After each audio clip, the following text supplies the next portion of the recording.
Talks Corner, Richard Sherman was accused of posting critical comments about the activist King Noble of the Black Lives Matter movement on Noble's website. Before getting into his normal press conference, Sherman denied writing the comments and addressed that topic with the media yesterday. I think the issue at hand needs to be addressed internally and before we move on, because from personal experience, you have living in the hood, living in a inner city, you deal with things, you deal with people dying, dealt with a best friend getting killed, and it was two 35-year-old black men, and wasn't no police officer involved, wasn't anybody else involved, and I didn't hear anybody shouting Black Lives Matter then.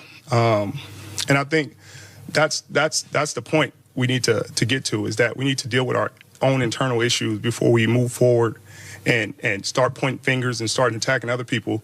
We need to solidify ourselves as a people and deal with our issues, because I think as long as we have black on black crime and black, one black man killing another, if Black Lives Matter, then they should matter all the time. You should never let somebody get killed. That's somebody's son, that's somebody's brother, that's somebody's friend. So you should always keep that in mind. Powerful. Meanwhile, Tom Brady was also asked about off-the-field issues, and Brady addressed the subject of Donald Trump running for president. Speaking of guys who like winning, you still have the Trump hat up there. He loves winning. Have you talked to him at all? And do you have any advice for his big debate tonight? No. That was a nice keepsake, so it could be a nice piece of memorabilia he sent me. He's a guy who likes winning like you. You think he's got what it takes? I hope so. That would be great. Be a putting green on the White House lawn, I'm sure of that. Gentlemen, how do we feel about athletes letting their voice be heard on social and political issues, Stephen A? Well, I think it all is contingent on your level of intellect or your level of ignorance. If you know nothing, I'd rather you be quiet, because you don't know anything. So why open your mouth and let the world know you know nothing? If you are somewhat intellectual about a particular subject, even if you don't know all the details, the intricacies, or whatever, then I applaud what you're doing. In the case of Tom Brady, I have absolutely no problem with the support of Donald Trump, because that is a friend of his. And as a friend of his, he has a right to support somebody that he likes, because he's not hiding behind the fact that they're friends, and obviously they've played golf together. In the case of Richard Sherman, who I consider young and pretty brilliant, highly educated, I can't applaud enough what he said. I took some hits months ago, Skip Bayless, because I got on the quote-unquote all Black Lives Matter movement for booing presidential candidate Governor O'Malley from Maryland, because he said Black Lives Matter, white lives matter, all lives matter. I said, why would you boo a man running for president? What do you want him to do? Ingratiate himself to 12 to 13% of the population at the risk of alienating anywhere from 66 to 83% of the population? Is just not smart on the part of a president. It's a presidential candidate. It's a numbers game. You have to be knowledgeable about that.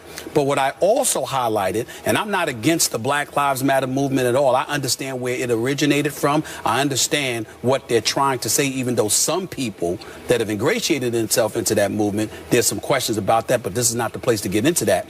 What I did say that offended folks was this.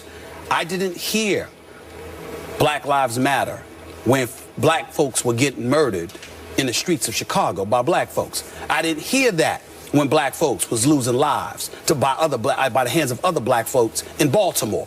And that's just those two cities. And to be quite honest with you, one of the issues I have with our president, who I love dearly, is the fact that I think he hasn't spoken up enough about Chicago, which is where he's a junior senator from. So that's the only thing I would say about that. But with all of that being said, to get to Richard Sherman's point, Richard Sherman is absolutely right. As a black man, it is disgusting and disgraceful to see the lives of black people that are lost at the hands of other black folk. Yes, there is racism. Those problems have to exist. The prejudices, this has to exist. Problems economically and what have you, at the hands of a system that clearly has black folks behind the eight ball. All those things are true. My friend Karen Hunter speaks about this on her radio show. The great Joe Madison, he speaks about it all the time on his Sirius XM show. I would encourage people to listen to those to get more facts. But all I'm saying from a general perspective is this. no matter what problems exist in the United States of America when it comes to black people, and that includes racism, which has not gone away, in my opinion, it is nothing compared to black folks out here getting killed by black folks. It has to stop.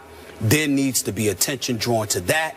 And Richard Sherman bringing that up, to me, was incredibly powerful, conscientious, thoughtful, and more importantly than anything else, absolutely, positively true.